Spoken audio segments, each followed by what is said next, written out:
Welcome to Podcast of All Podcasts. Enjoy best moments of podcast history. Aesop Rock. Big Bang.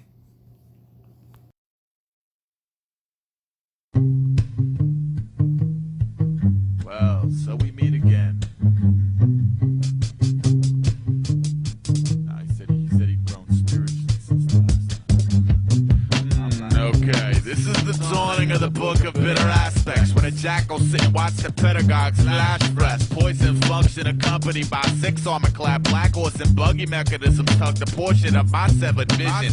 The gathering of loose ends in a bucket with a shoestring budget. Every man's got a field supply. Know that now. But it's like, man, I really can't afford the oxen, fee-fi, etc. I smell the warm blood of the bill collector knocking. I get awkwardly sturdy with a frigid liquid backbone. I get swept in a pressure cooker trying to paddle back home. I get sprung with a vibe and alliance and clean attention by eclipsing doom that it can attach to basties picking fences. Now I'll attend the wedding of the open sword and festering. And when the groom presents the ring, the bride commenced the blistering. Textbook magnificently crude. Type king berserker module inserted vertical thirst. Burst horizontal treasure. Loose cannon span a starboard bow with a clipper ship dipped in truth, famine, pressure.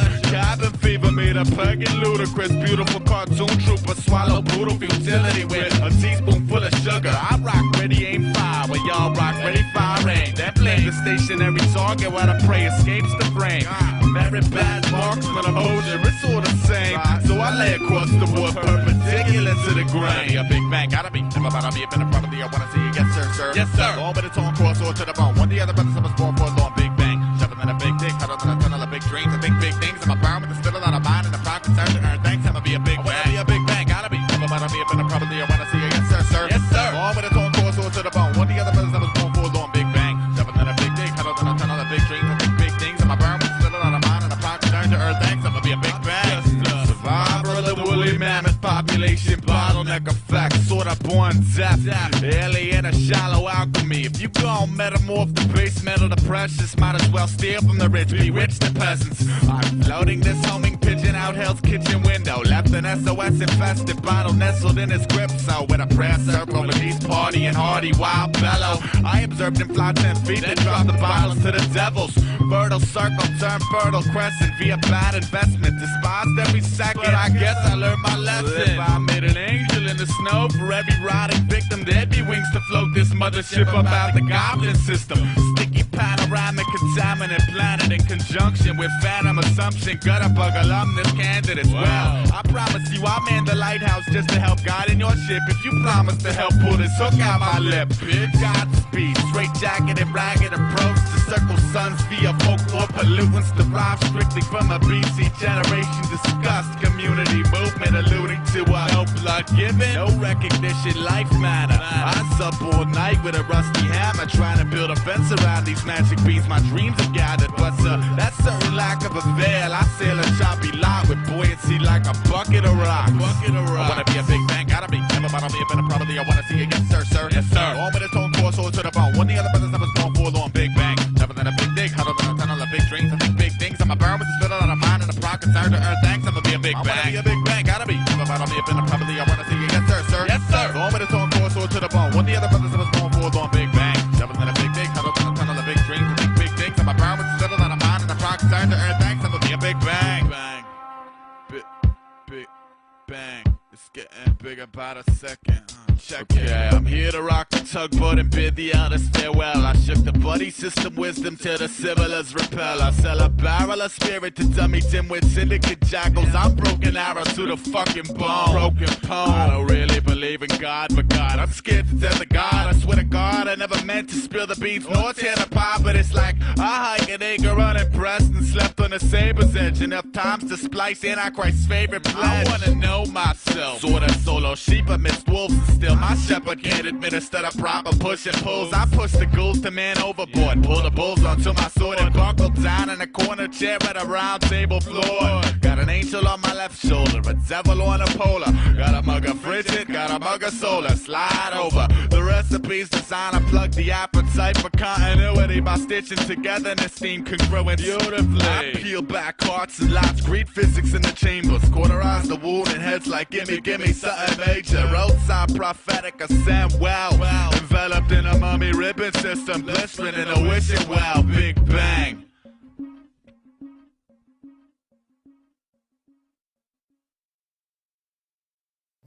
Bill Simmons with Michelle Beadle. Talk about this. So, women in the whole sports media place, they're encouraged to, I don't want to say not be women, but they're supposed to be very professional and not be the same way. Like, for instance, let's say you and I and Jamie and Wilds, and we went out and we went and got buffalo wings and watched, 5 hours of the NBA playoffs. Right. We'd talk about stuff. We'd bust each other's, I can't say balls, but whatever. And we'd do the whole thing, and we'd have a conversation. Yet on TV, we're not allowed to totally do that. Why do you think that is? Oh, I think a few have ruined it for everyone, but it's so sensitive. I don't know. I try not to be that way. I mean, none of us are saving lives. I don't know if you know how to do heart surgery. I don't. I just talk, and someone gives me money for it. So I try to have fun. I mean, we all go out. I act like a jerk. I say inappropriate things. I'm warned daily. I don't know. I think you're still supposed to have fun. I mean, we had fun before we got here, and I still get to be girly, but I'm still going to cuss, and I'm going to make inappropriate jokes about things I'm not supposed to, and I will probably get in trouble. And that's just, I'm going to learn as I go, or I'll get fired. But you haven't gotten in trouble yet, though. See, I like you for a couple reasons, but I like when any girl who is okay with somebody calling them by their last name is a huge win for me. I don't know my name anymore. That's what's weird about it. I actually dated a girl who I knew from college who we called by her last name. Yeah. And as we were dating, I was calling her by the last name and actually introduced her to my parents with her last name. It's funny. I've had that, and here you are thinking, oh, you know what? I'm so cute and sexy, and I'm an awesome chick. And then the guy you think is like totally into you, and he might be, but he's like, hey, this is Beadle. And you're just like, it's not as hot. No. The person that you're interested in making out with calls you Beadle. Well, I get used to it. Because eventually you're thinking, like, on your wedding day that you don't want the priest to be like, do you Beadle? It's going to happen. So you got that going for you. You're not afraid to wear, like, weird basketball uniforms and things like that in the show. Yeah. You're a little self-deprecating style, which I like, which I think people on TV, for the most part, women on TV, they love to say, like, oh, I roll with the punches, I'm just one of the guys, but you rarely see them actually do it. You'll do it on the show. I think it's weird sometimes for women, especially in this particular business, because on the one hand, it's almost like especially a generation before me, it's almost like you were expected to be a dude, like dress like a dude and don't dress like a woman. And now we're embracing where we can dress like, well, some of us are embracing dressing like a woman, but there's a fine line between being. I just say, screw it. I'm going to act like a 12-year-old, and that just kind of covers everything. That way I don't get in trouble. But the show is perfect for it, and they let us be ridiculous. Why wouldn't you do that? If I was worried about being like, my whole goal is to be on the cover of Maxim, then I definitely didn't go about it the right way. But that's okay. I can always start over. and people don't realize, or I don't think most people don't realize, like, what a ball bust you are, because when I was on the show and you gave me a high five and I dissed you. Yeah, you did. Which I did intentionally, and I thought it was funny. And you wouldn't believe the emails I got. Like, that's so rude that you did that to her. And, How about that? And people, like, thought that we didn't like each other and all this stuff. And it's interesting how things read. Like, you think it's an awesome bonding moment, and then I guess to the outside world it looked like something else. I didn't get that, but I know I had to clear that up with people. Yeah, I felt bad. I was getting all these people tweeting me and emailing me like, why'd you do that to Beadle? That was so uncool, man. You left her hanging. God. And I don't know. I thought it was kind of funny. Yeah, well. So what do you think of living in the whole Bristol, ESPN, the whole world, diving into it? Everywhere you walk, there's ESPN pictures, ESPN signs, people talking ESPN. How long did it take to get used to that? I think it's still a process. We were actually, they set up a huge soccer goal. We were just out there without a soccer ball playing soccer, and it's a bizarre, it is a campus. Like, I know they make you go through the thing and they call it and it really is. I try to tell this to my friends back home, and they're not going to get it till they get here, but it's funny. I've never worked in an environment like this. It's definitely different, but I like it because everyone's kind of we're all in the same boat. But it's, Connecticut's definitely different. That's different for me. But at the same time, what is the male-female breakdown? Here at work? Just in general, what is it, like 75-25? It feels like it. I mean, on our show, I can just say on our show alone, we now have 4 women, but for the longest time we only had 2. So I would imagine that's pretty consistent with what's going on, or at least it feels that way. I have no idea. More. What was that like? We need more chicks. Well, and then the women are cool. The ones we have, well, for us, they're just all cool. They're all very much similar. I think you kind of have to be with this group because if not, you won't like it. I mean, you want to leave. So yeah, it's for us so far so good. Were you always one of those sports girls, like hanging out with the dudes talking sports, or did that develop over time? Not necessarily talking sports, but I think, yeah, for the most part, most of my friends growing up were boys. But yeah, it's not till you're an adult when you appreciate the female friends more. I think growing up, you want to hang out with boys. Boys are easy, no drama. But now as an adult, I want my girlfriends. And what about, how did the parents shape you with the sports thing? Well, my mom still, I mean, she finally kind of gets NBA, but she's 5 feet tall, born and raised in Italy. Like, soccer is the only thing she really cares about.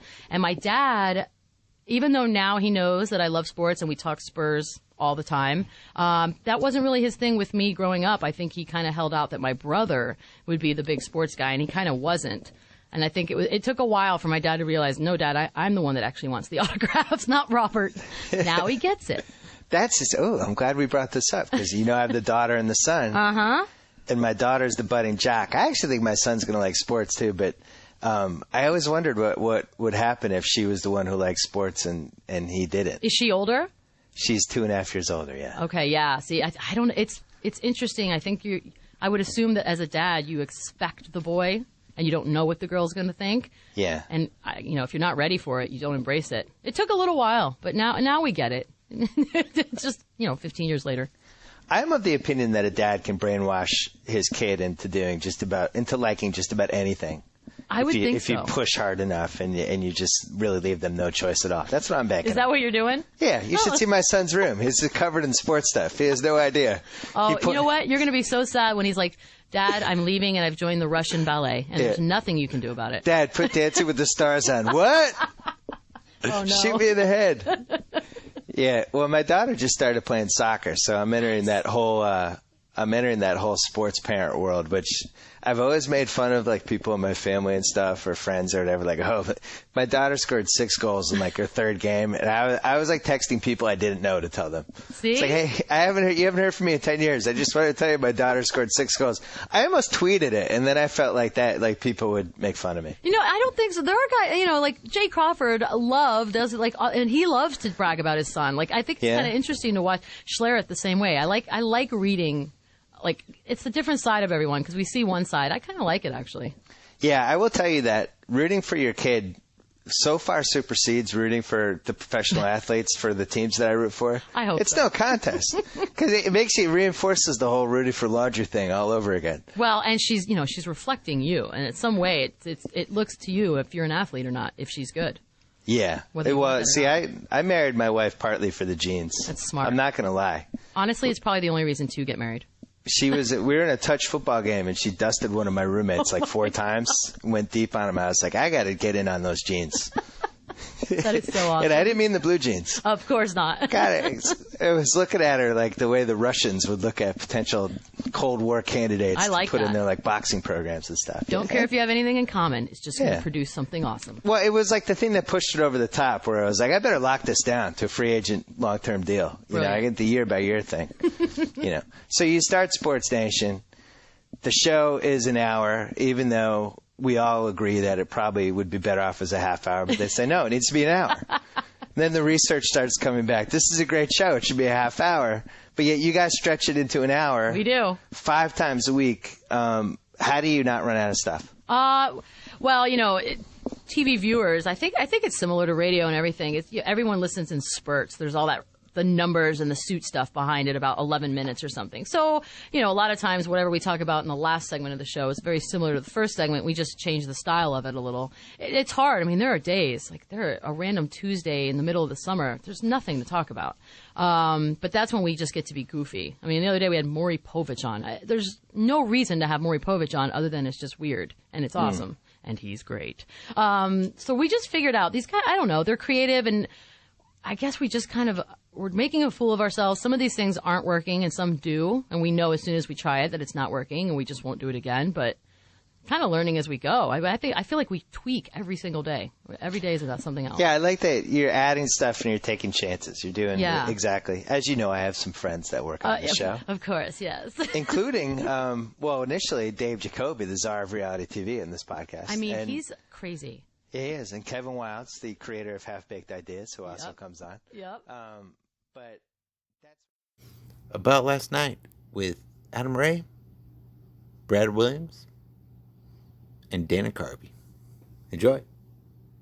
People do ask all the time, like, and comedy clubs, I feel like, are still a safe space. I feel like people are wanting to escape and knowing that, like, oh, at least there's a place I can still go to get away from all the crackdown nitty gritty of people trying to absolutely. It's a big area of comedy, saying things out loud that people are thinking that you're not supposed to say. Yes. Yeah. So it's kind of like, as a comedian, if they tell you you can't say these things, that's all you want to say. Yes. Oh, yeah. You can't say that anymore. Yeah. You're like, don't press the red button. So then you try to go around it. Yeah, I do. Or just, but whatever. Well, I think that I'd rather do podcasts. Yeah. What are they going to do? Shut off my power? The PG&E! You're going to... The PG&E, the greed of the corporation. I thought you said the PTA. Oh, the PTA. At a the PTA meeting. corporations, the climate change, and the fires. Yeah, his voice is changing. That's a bookmark impression. Because sometimes the extended version of an impression is much more fun. Sure. So you did these Who six... wants reality? You did these six episodes with Six Conan? half hours with Conan. Dude, Yeah. that's... I mean... And like when you and Conan get together, is it just? I mean, it's the best. It seems like every podcast truly should be, if we're having enough fun that people are listening, going, "Oh, I feel like I'm a fly on the wall," and it makes me want to hang out and get drinks with those guys. And that's what it's like with you and Conan. Well, Conan is we've gotten to be better friends since I moved back down here. Yeah. So we have dinner and stuff. Yeah, and he was just there to set me up. And I said, you want me to just run over the whole thing? Yeah, this is all about you. Wow. Yeah. So it was kind of fun. It makes me want to do it. Once your brain starts having to go to, I have to, like, Put it together. monetize it, and what are you going to, once it becomes a business, and I'd like to just do one for, just for, like, not worry about all that stuff. But you're going to get celebrity guests? You can't do it without celebrity guests. I don't want to have any of that. If I have a celebrity guest, like you guys, you owe me, man. We owe you everything. Cash in. Cash in all those Brad and Adam chips. it's done. We'll be there for free. Is that our new theme song? Excuse me, many people are saying, excuse me. First of all, this is making me laugh so hard, and thank you first of all for being on the podcast and for making us laugh, and for those who haven't been keeping up with the podcast, this is actually 500. This is 500. So we want to do a special thing for 500 episodes, and it doesn't get any more special than our all-time. 500. You are the ALN. I got to do 500 more voices there. I got to do something 500. Yeah. Maybe the amount of times I made love to my wife. So long, other podcast. Farewell, Joe Rogan. There's a new sheriff in town. That makes me happy, that voice, that attitude. Yeah. Of just, because I'm going to go on Spade's show this week. Oh, yeah, great. You and Spade kind of both do that voice, like, back and forth to each other, and it's very like we don't care what you think. It came from Hans and Franz that were Arnold, and then it was an extended, because at first it was like, we are Hans, I am Franz, we talk like this. And then after a few years, I got bored, so it became like this. The super. So long, Jimmy Fallon. Farewell, Conan. Goodbye, Colbert.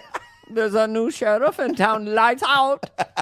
You know what I love, too, is you bust Spade's balls, and there's not a lot of people that I think he loves it when they do it. I mean, I went on once. I was doing that impression of it? Yes. Yeah. Oh, so...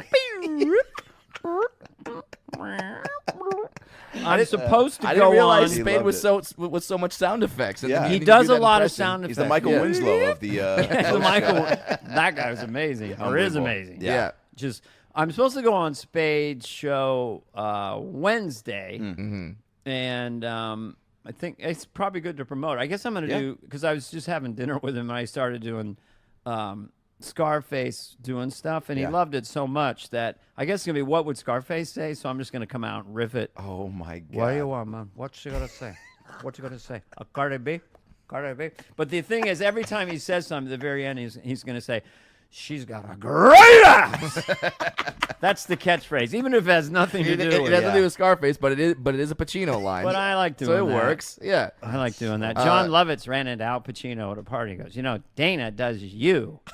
What are you talking about? Dana Carvey. Do me? What's he do? He does Scarface. Oh, I like that. I like it a lot. Oh, yeah. What are you going to do? Sorry, I'd start whispering. Dana Carvey. Great ass. Great ass! That's the kind of operating thing. That's the stuff that makes my brain the happiest, is lines and that you want to hear more than once. Yeah. And you want to hear, and they may be funnier, because this is my oldest bit. I do Tony Montana at Thanksgiving dinner. That's my oldest. And the first line of it, Scarface at Thanksgiving dinner, has never not got a laugh. So I set it up. Then I do the face. I big pause, and then I say, "Pasa swipoteros." That's it. It always kills. Pasa swipoteros, and then you've heard the bit, right? Yeah. It goes off and off, but it just still makes my brain happy. It's insane. Do you ever just think of a new voice or just like jokes for an existing character impression, like in the middle of the night, or in the middle of the day, and you have to either just start saying it out loud, or would you write it down? Like you just have to. Sometimes I'll record it, or I'll just do stuff for my own. I did like the idea of the Beatles. When I was on Spade Show last time, they had Woodstock as a thing. The Beatles driving around and trying to find it. I only did it then, but that made me happy. Sure. What with just John and Paul trying to give each other directions? Yeah, they're just in Ringo's in the back. You got to go left, me brothers. Come on, and George said, I think we should have gone more left than right. And John's like, well, no, we're going over here. Well, Paul, there's some sort of spots here behind cute children with little urine stains, and let's go that way, So they're just fun. I do Paul McCartney does the news. That always. We saw you do when Adam hosted a night at the Laugh Factory. We saw you do. Paul McCartney tries to explain Kim Kardashian to a dead John Lennon. Oh yeah, and that is just like I feel like you can plug in almost any bit. Into that premise. Just Paul try to explain Kim Kardashian to or anybody to John. Like how would Paul McCartney explain President Donald Well, that's Trump? what I do. Yeah. It's like, well, they elected a new president. What's he like? Well, he's a big orange man, He's got little white circles around his eyes, and he's got cotton candy hair. It's all gold and swirly. Can you eat it? It sounds very dystopian. No, if you look very close, there's little purple sparks come out of his hair around 3 or 4 in the afternoon. Then you start making up things about him. He's got a big bottom. He's sort of like a big pear. Wait. Paul explaining Kindergarten Cop to John Lennon. Kindergarten Cop. I love that's your fixation. Kindergarten. He's so big guy. He's not what you'd expect. You think like a little old lady or something. Hello, let's get some Elmer glue and paste it. Don't show our parents. But so they got a big guy with a funny voice and big old muscles and a gun. It makes no sense. And that's where the comedy is. It's like a fish out of water. They don't expect it. It sounds very funny to me. Well, it did very good. It did like 48 million pounds. How much is a pound? I don't know. It's a lot of quid. What's a quid? It's a few stone. It's a few whatevers. But, I would just riff stuff. I do him trying to explain or report about the impeachment thing. Nancy Pelosi, she's got big eyes, She always looks like she just sat on something cold and wet, And she's, she wants to go peachy peach. Trump's like, well, no. She goes, well, you got a quid pro quo. He says, no, I didn't. I just made a bit of a phone call, chatted a bit about the bit. So, anyway, I could do it forever. You were, I love them. You were mentioning Spade, Beatles. And you talked about how you talked on Lights Out how he thought he was going to play Ross Perot on SNL. No, he only played him in the wide shot. Okay. So I'm going to play Ross Perot and George Bush at the podium, and Phil Hartman's doing Clinton. Right. So I go up, And so in the wide shot, if I'm doing Perot, I need someone to be dressed in a pre-tape, dressed as Bush and vice versa. So Spade had to dress as Perot. So when it's the wide shot, you saw me doing Bush Sr., and then you would see a guy who looks like Perot over there. So that created the illusion. Marc Maron with Brad Pitt and Leonardo DiCaprio. Relax. We're with the great Marc Maron. How are we gonna? You're so nice about me, dude. I'm a fan. He really is. I remember him talking about you on the movie. You were going off about my show. I love this show. Yeah, it's going to be it's leaving Netflix. And where's it going? I don't know. I just know on just January into 12th, the ethers. It's gone. It's over. Yeah, I've seen it 3 times. The Three entire times? series. It's my happy place. It is. To see you miserable makes me not feel so bad. That's what it's all about. I'm carrying the burden for others. You really are. Yeah. And but I just love how you. I think I told you this when I bumped into you. How you'll like suffer some minor injustice in the world. Yeah. From another, have it out with them. Yeah. You suffer no fools. Yeah. And then you invite them back to listen to your new turntable or something. Like we're equal now. We're all humans again. Yeah. I think that's an attempt. I don't know if you have that problem where I'll act like an asshole, and then you kind of claw your way back into someone's life, and hopefully they'll forgive you for it. See, I thought you were justified. You did. Yes, I did. I thought you were speaking for all of us, and then everything's okay. Everything's okay usually until it comes back later. So what? Well, okay, let me make sure I got. Is this how we do it? We speak into the mic, like. I guess is this the correct distance? Yeah, I think this is good. You never know who's going to fuck up with a mic, man. Some people can't do it. Oh, well, I'm not comfortable with it. Are you? Yeah, I'm fine. I think we just hold it like a mic stand. You look like a torch singer.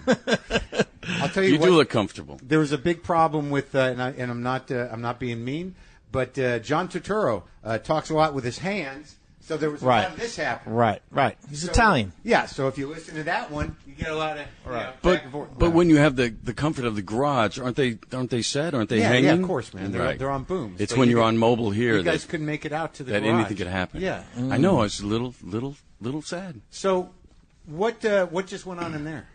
We did a little Q&A for the movie, for the old film. And That's Quentin where was they in there? screen it. Quentin's in there. He's in there still, just talking to himself. It's great to do with Quentin because you don't have to get, he does all the heavy lifting. He carries the load. Yeah, there was he'll just keep going. Mm-hmm. He will keep going. So I guess I don't. It's always hard to figure out where to start when I'm talking to two guys. But the last time I saw you, as opposed two to dudes, as opposed to one dude. Oh, okay. No, you had two dudes. You meant two women. No, with two huge careers, and I got to somehow wrangle it up here. But the last time I saw you was at that Art Basel thing. Right, Paramount. Yeah. I saw you at the it was at the art thing. At the art thing, because my now ex, had an exhibit. Oh, it's your ex. You were so sweet. You were outside, barking for her, bringing people in to see her art. I love her. I thought it was very sweet. It was. I mean, I still have a lot of respect for her, and I love her. But I just, I'm out. Okay, let me ask you this. What did you think of her art? Really? I liked it a lot. Okay. Because there's something about abstraction that either it's going to work or it's not. I mean, you're an abstract guy, right? You like abstract art. I like a lot of art. Right. So does my man. Well, that's here. what I was going to talk to you about, because the first time I met you guys, you were hanging out with Thomas Houseago. That's right. He's your buddy. He's a giant sculptor. That's right. Big sculpture. That's the one. So you both collect art? Yes. And your dad was like a comic guy. Yes. Last Gasp was where? Well, he was a comic book distributor around Los Angeles, and he used to take me in his station wagon called the Pussmobile. Yeah. And we used to Why? It was a broken down, yellow, messed up station wagon. And we used to go to Golden Apple and Heidi Ho.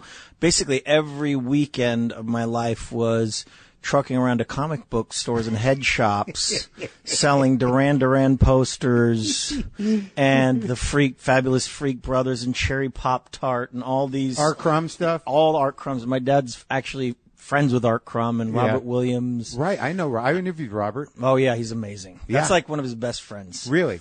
So he's kind of a Z-League of the counter hippie culture and all the. So I grew up going to the Doodah Parade, hanging out with all these underground artists. Yeah, that was to make a little cash. You know what I mean? Because although my future college funds was a box of underground comic books. That didn't exactly pay the bills, but that was literally my college fund, like every number one comic book, like underground comic. All underground. None of the Marvel or DC stuff, which actually went up worth a lot of money. Yeah, just the first. Only the original art, the Crumb art, has really skyrocketed. Now, do you have that stuff? I do have a couple. I picked up a couple, luckily, but of the Art Crumb stuff. He is the man from the underground art scene that has like hit the marketplace and actually become right. And Robert Williams is very bitter about it all. I collect Robert Williams too. That man is a god to me. He's great. You will hear nothing but wonderful things. I think he's great, but that's one of the weird chips on his shoulder is that he never got established art success. Well, he was with Tony Shafrazi in New York for a while. That's right. I remember. It's the whole L.A. underground art scene. Trying to make it to New York is a very tough transition. You know what I mean? Right. But that's also, it seems like those guys get stuck in that kind of like comic art, outsider art, graphic art trip, whereas guys like House Ago, that's fine art shit, right? That's big time. When it lands that way, sure. Yeah. And do you have a couple of those huge pieces? Indeed, I do. And I like them. What kind of art do you gravitate to the most, though?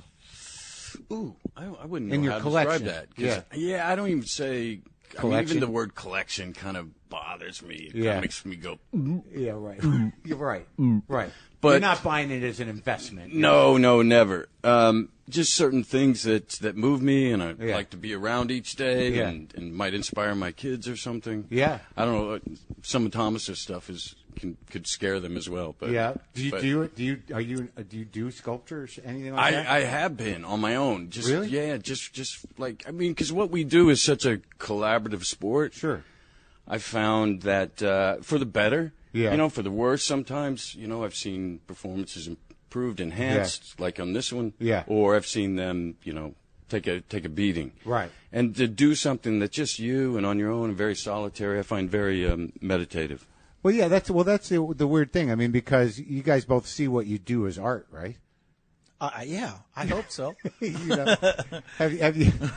We're not quite allowed, are we? I guess we're allowed to say that. What? Yeah. Certainly entertainers, but are we allowed to say? I think we can say that. That you're artists? All right. Of course you can. Okay. But it's something you work towards, right? I mean, do you remember your first jobs? Of course. Oh, God, yes. It was TV, right? Both of us were television. I mean, yeah.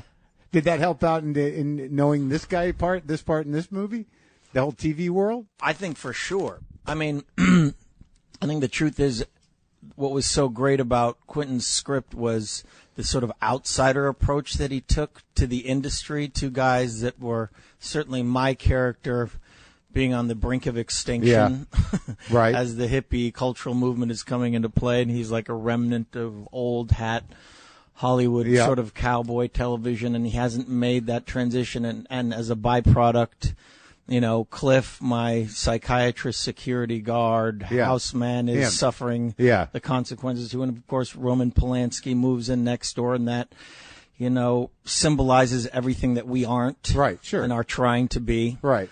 Just that approach right away, I think, we've been doing this for a long time. We've been very, fortunate to be successful in what we do. But we remember those days. You remember looking up to all these actors that were doing it. And who, when you were like when you started out, what were your first TV gigs? I can't remember. I did one season of Parenthood, which was a spin-off of the movie Parenthood with Steve Martin, and I played Joaquin Phoenix's role in the television version of Parenthood. Right.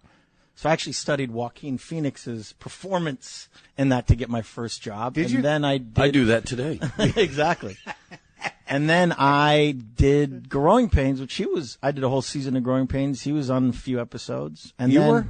I guest starred on With Growing him. Pains. With him. Growing Pains. I worked with Hilary Swank on my season, but I never worked with you. And were you guys, like, at that point, obviously you wanted to be actors and you wanted to be movie actors, but were you studying to be, were you actively working with people? Training? Other than drama class at school, no. Really? No, I no was. formal training. Yeah. I came out from the Ozarks and I needed I needed a little bit of polishing. And so I finally got I can say Ozarks now because now there's a show. People have some idea of what that might be. But is that a great idea, that show? Yeah, it's not so far off. Yeah. They just left out the Bible Belt portion of it. Right. But and I went on my first audition and I'm pretty excited about it. It was for a film, and I came back and this agent who was trying me on as they did then. I said, "How did I do?" And she said, "You ever thought about acting classes?" I'd been in them for 6 months, you know. Yeah. And who were you studying with? A guy named Roy London. He was fantastic. Oh, this guy, he's I heard not of with this us guy. anymore. He's really set me in A lot of in people great study direction. with that guy. Yeah, a few people. Huh. And you just studied in high school. Yeah, but then after. This is the Champs. They kind of quit a long time ago. Neal Brennan, I believe, Moshe Kasher, with Wayne Brady. Enjoy. Why am I doing this and I don't know any of you and now I feel really lonely? That's some real wake-up call shit. So then you're like trapped there. You're trapped. In Vegas to finished out the run of the show. To finish out. And during you the stare day, down at your hands and say, whose line is it anyway? I would never say that. But the night's young. Yeah, the night's young. Did anyone ever offer you cocaine and say, Wayne, whose line is it? Did you meet anyone hilarious? Is what I'm trying to ask. I've never used coke in my life, but I have to admit, if someone would have stepped to me, I think, and with that line, that's the bonus. Gone, Wayne, whose line is it anyway? And then on a mirror, you've been like, you know what? I don't do cocaine, but for you. Yeah, because I respect the joke. And you're gonna open for me. Yeah. Yeah, and then you know what's funny is that when you have a night like that, and then you're breaking up the group. You're a party pooper for breaking up the group. But they're like, what do you mean you're going home? Right. You're like, I got to get up. Dude, we all got to get up. You're an idea to me. Be the idea. Yeah. Keep being the idea, man. I was like, no, not for you. No, my friend. But I'm a stranger. Go right.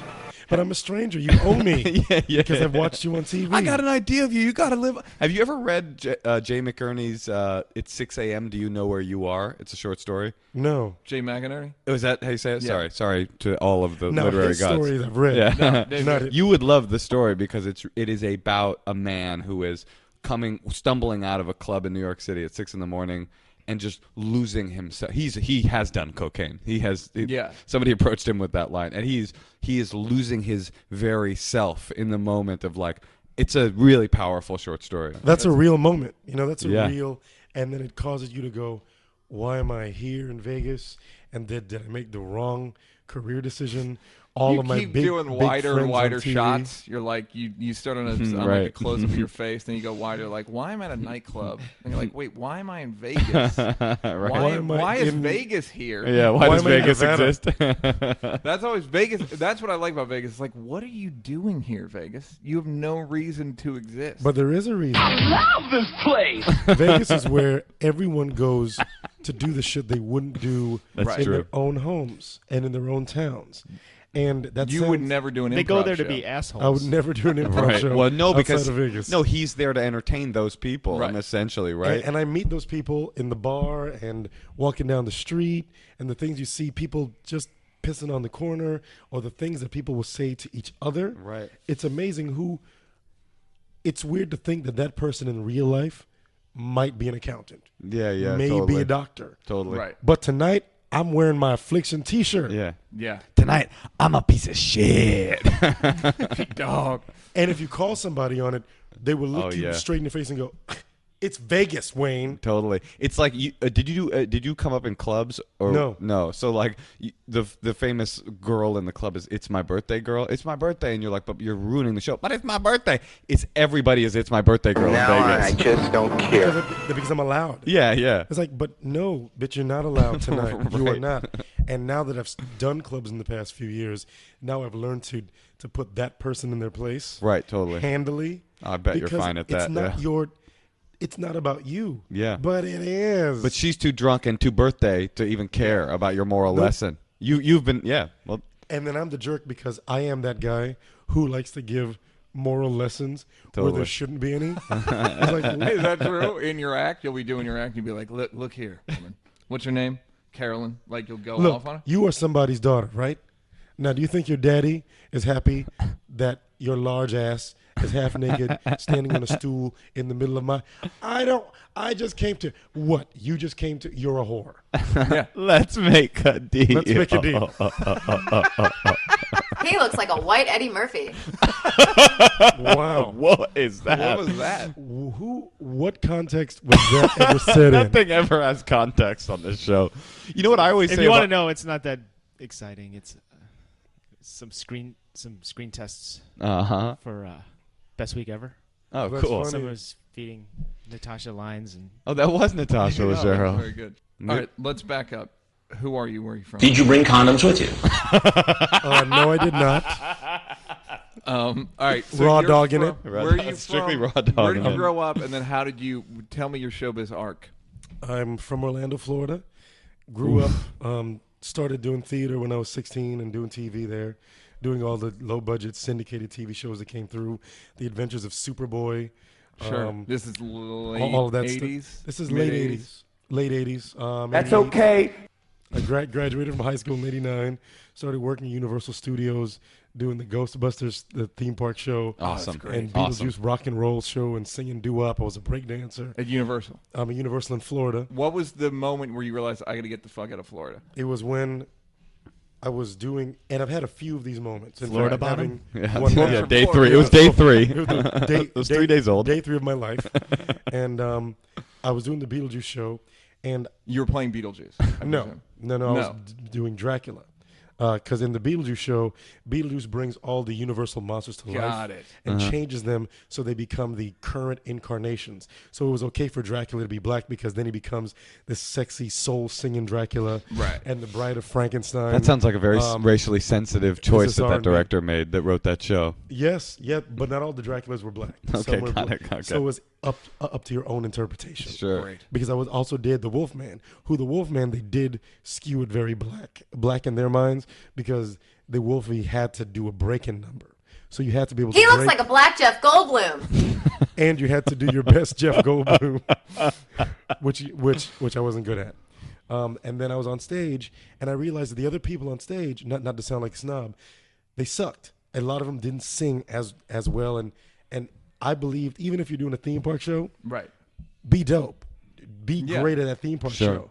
And I was mad at being on stage with them, so I walked off stage and had a breakdown and went, "Fucking people!" and really yelled and screamed and pitched a fit at them.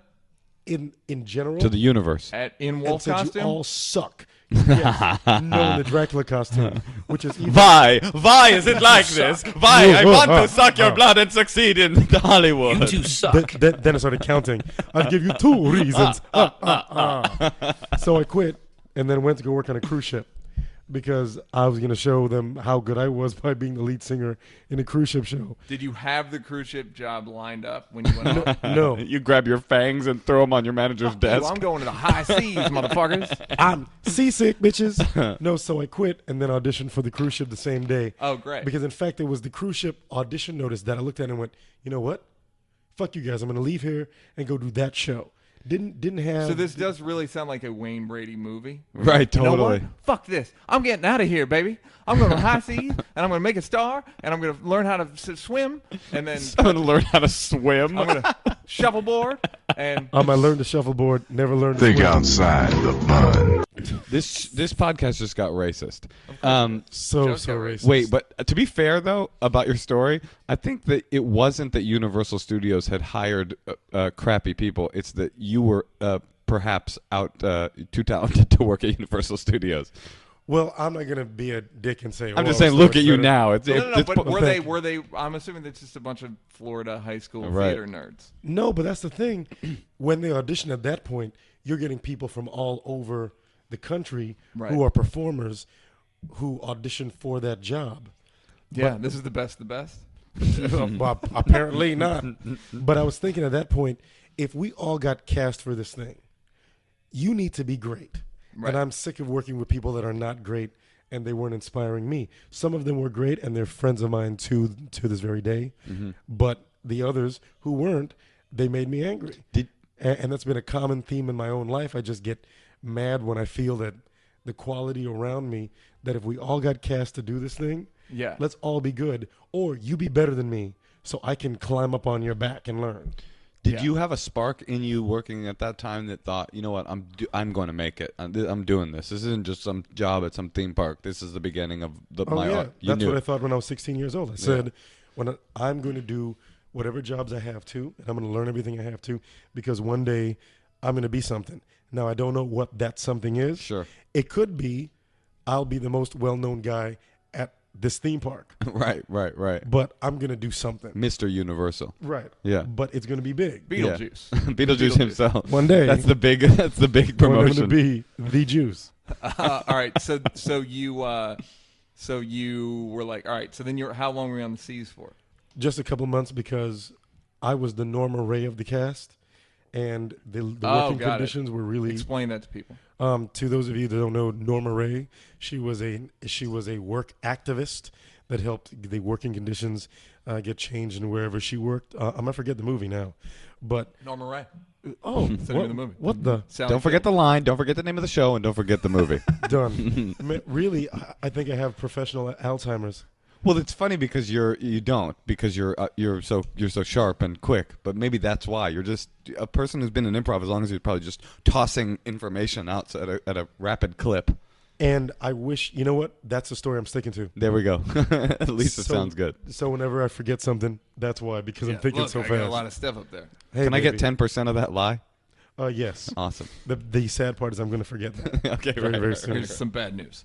All right, so you wanted better conditions on the boat, which included what?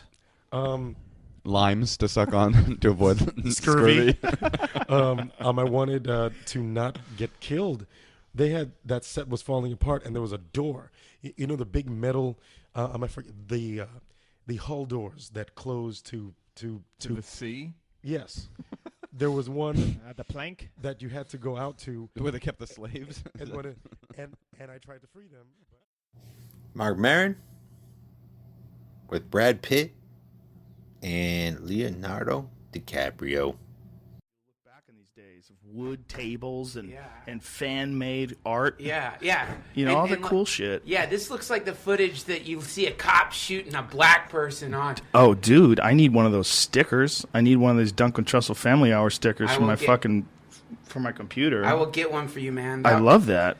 So, that is so fucking Illuminati, bro. You're not even hiding it anymore. Oh, dude, that's not a DTFH. That is Alex and Allison Gray, my mother and that's my spiritual mother and father symbol, man. I love that. That's Cosm. I love them too, man. They are because I often think about them, man. Like, I think about them probably more than they would feel comfortable about how much I think about those guys, because they are, like, so inspirational, and their ideas about art are so beautiful because they are all-inclusive, man. You know, like, some people are so elitist when it comes to art or painting, and they tell you, no, this is, like, only something people with talent can do. But Alex and Allison, they look at it as, like, a kind of religion almost, like a form of self-expression, connecting with the divine, the transcendent. I mean, it's a beautiful way to look at it. And thinking of it as a religion, like, there's a lot of negative baggage that's associated with that. With the word. Yeah, and even the word God. Alex loves to use the word God. He uses it all the time. He's like, we need to take it back. We need to take that word back. It doesn't have to mean some rigid ideological principles that were supposedly written down on animal skins thousands of years ago, and we must enforce them to the letter of the law today. Right. He's like, God doesn't have to be that. He goes, God can be love. God can be unconditional love between human beings when it breaks the boundaries of your insecurities and of your stress or your situation or whatever the fuck it is that's holding you back from fully expressing yourself. Like, what is that feeling? Like, when you have someone that you really care about in your life and you're both on ecstasy. Yes. Come on, that has got to be, if that's not in love, that's got to be like in the in the neighborhood. Yeah. I mean, if that's not rather God, that's got to be in the neighborhood. Right. I mean, how much more holy can something get than like the ultimate joyful experience with no repercussions? Like that's what we're all looking for, right? We're all looking for these ultimate joyful moments that almost never fully materialize. That's right. Well, yeah, and I I think the word God is a term of convenience. Mhm. I think it's just easier to say it than it is to say all the other things that you mean. Like, oh, I'm talking about a higher version of myself. I'm talking about some aspect of me that I aspire to be. I'm talking about the potentiality of all things. It's easier just to say God. It just is a quick way to describe everything. Hearing you say it like that, I want to start using it. I want to start saying God all the time. Well, Praise God. Thanks to God for us being here. Yes. Look, man, it ain't a bad way to think. That's for damn sure. It's not a bad way to think. Well, it's like take the term infinity, right? Mhm. Imagine if you actually tried to say what infinity means. Like, what are you going to say? Every type of chicken and rooster and planet, and you say infinity because it represents the sum total of all things. You mind fucked me into oblivion the other day when you're talking about taking the God and taking the Bible, taking out the word God and putting in the words the programmer. Oh, yeah, let me read it to you real quick. I got it right here, as a matter of fact. I'm ready to bring it up. Dude, you scared the shit out of me the other day. By now, everyone's sick of this because I've read it on the podcast a few times, but I must read it again. I haven't uploaded it yet, and I have had requests for people. For those of you listening... Whose idea was this to do this? I think that I want to say it's my idea, but I feel like I may have seen it somewhere else in a sci-fi book or something. Right. So I'm not really sure. It seemed, when you brought it up, it seemed vaguely familiar. Yeah, I But I couldn't... I feel like this is to me too. I think so. I'm not claiming this is my idea. I just did it for fun because I was thinking about simulation. No, well, it doesn't. Whoever's idea it is, it's awesome.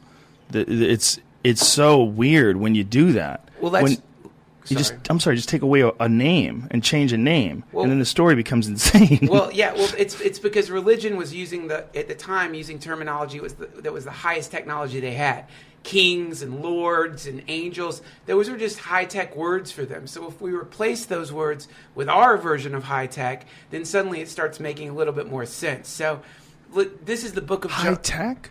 Well, yeah, I think we look at kings as archaic.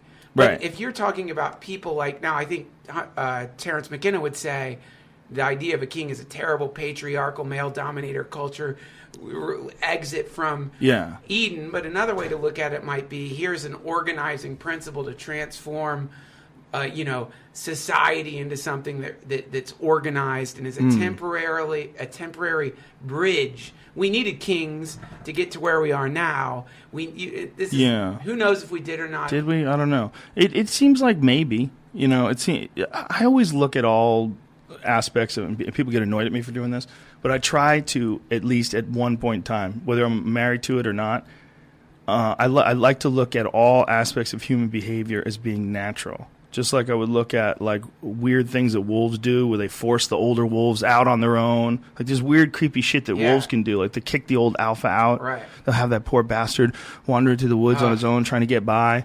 Like if he can't hold his own anymore, like that happens in certain animal packs. They have, animals have weird behavior characteristics, like lions. Lions, when they get to a certain age, the young males will challenge the older male, and oftentimes like 2 or 3 of them will gang up and kill him. Yeah.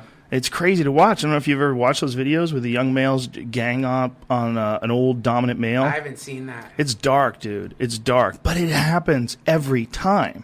This is the only way they do it. Yeah. I mean, this is what they do. Yeah. They fight for dominance, and one of them usually either leaves or dies in the struggle. And I always wanted to look at people the same way I look at all the rest of the things that are playing out. But we don't want to look at people that way because we want to elevate ourselves from all of the natural processes we see all around us. Everything. We want to isolate ourselves because of reason and communication and the gathering of knowledge, right? So because we can reason, because we can communicate, because we can gather knowledge, we always want to think that our actions and our purpose here is very well thought out, and we're going to meet, and Bob and Dolores have drafted up a new plan for the community, and we're all going to find. Yeah. But at the end of the day, there seems to be some universal natural processes that are going on. And some of them are fucking horrific. Right. They're horrific, like war, right? Yeah. Universal sort of basic process that happens throughout every civilization. It's like almost unchecked. There's almost no civilizations, unless they are completely resource poor, have managed to not be involved in some sort of a massive conflict. And you're seeing that now with like indigenous people that live in the Amazon, right? Right. For the longest time, they were in the woods by themselves. There was nothing. No one getting to them. Nothing was going on, man. There was no conflict. Yeah. Very little conflict, at least, except interpersonal, normal bullshit, I'm sure, right? All of a sudden, loggers start coming in, and they want to fight off the loggers, and people wind up getting murdered. Right. And now all of a sudden they have a conflict. Now they have a war because new people have moved into the area. So it's every single time people are in any way vulnerable, someone comes to take advantage of that. It's just what people do. It's a weird, almost universal rule that people find a way to do it. So then the question becomes, is it possible that we can alter that? Is it possible that we can alter that with the communication that we have today? With all the knowledge that we've gathered up, maybe our ideas of things being natural, unnatural, or archaic, maybe we're going to be able to reason through that. Well, I think that the computer's natural. I think the computer is like bee pollen. Yeah. I think it's like honey. I think it's something that the animal makes. Well, it's a. I think the computer is a. The internet is the mycelium. The internet is the mycelium, and the computer is the technology is the fungal growth that's growing off of this network. So when you see a computer, a PC, you're actually looking at a little fungal extrusion from the network that we currently call the internet. And it's the more of these things that grow out of time, then the more advanced it becomes, because the things seem to be working together to make each of them better. Yeah.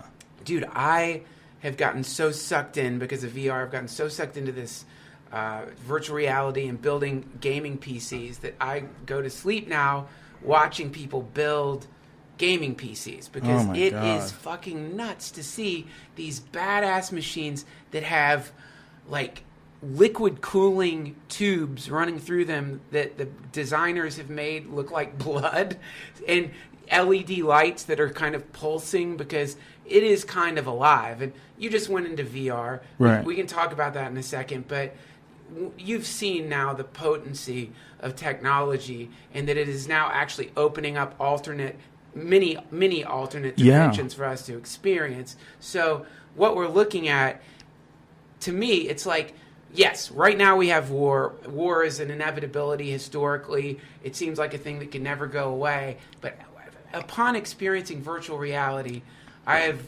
realigned myself with Kurzweil's ideas that there is a probability that we actually might move into a brand new era of humanity where all the things that we used to think were just part of being a human being transform, including old age, death, and being trapped in whatever our genetic structure is.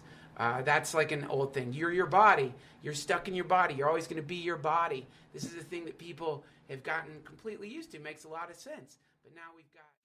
Thank you, folks, for listening. Tune in next week for more podcasts of all podcasts. So we're ending off on Aesop Rock, 9 to 5. Enjoy. Hope you guys doing great out there. Love y'all. Enjoy. Shit. Vanessa, what time is it? Late again. I gotta do it. Zoom into the fuming of an aggravated breed via the study of post-adolescent agitated seeds. Half the patients waste themselves prior to commencement, so I focus on the urban oxygen samples that half that made it breathe. This old Pompeii impression sways infection in 12 steps or less, and Cretans swiftly tipping toeing hard to swallow barter concepts. The give it, get it, never let itself pass for our stubbornness. Martyrs talk money causes in a harvesting Spartacus and so on. I throw long Hail Mary bombs toward cookie cutter Mother Nature's bedazzled synthetic fabric. Life treats the peasants like they tried to fuck his woman while he slept inside. Well, they're merely chasing perfectionist emblems. When the clock strikes 9, I'll be waking with the best of the routine caffeine team players for the cycle of it.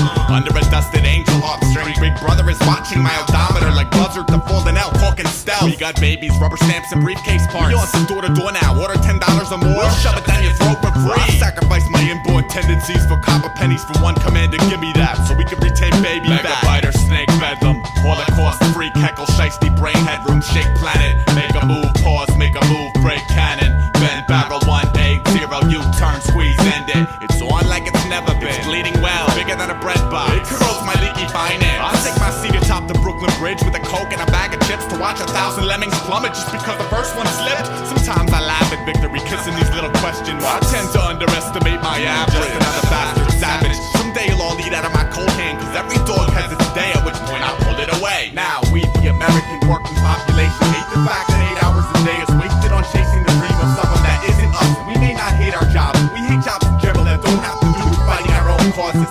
We, the American working population, hate the 9 to 5 day in, day out, but we'd rather be supporting ourselves by being paid to perfect the pastimes that we have harbored based solely on the fact that it makes us smile if it sounds dope. It's the year of the silkworm. Everything I built burned yesterday. Let's display the purpose that these stilts serve. Elevate the spreading of the silk germ. Trying to weave a web, but all I believe in is dead. Brother, it's the year of the jackal. Saddle up on high horse. My torch force Polaris embarrassed. Shackle up the hassle by the doom and legend barrage. I bought some new sneakers. I just hope my legacy matches. It's the year of the land shark. Dry as sand, parched. Damn, get these men some water. They're out there being slaughtered in meaningless wars, so you don't have to bother and can sit and soak the idiot box trying to fuck their daughters. Man, it's the year of the orphan, seated adjacent to the fireflies, circling the torches on your porches, trying to guard the fortress of a king they've never seen or met, but all are trained to murder at the first sign of a threat. Maybe it's the year of the water bug, cockroach, utter thug specimen. They respawn from dreaming of your next of kin. I'm still dealing with this mess I'm in. I've been the object of your ridicule. You've been a bitch, lieutenant. God, it's the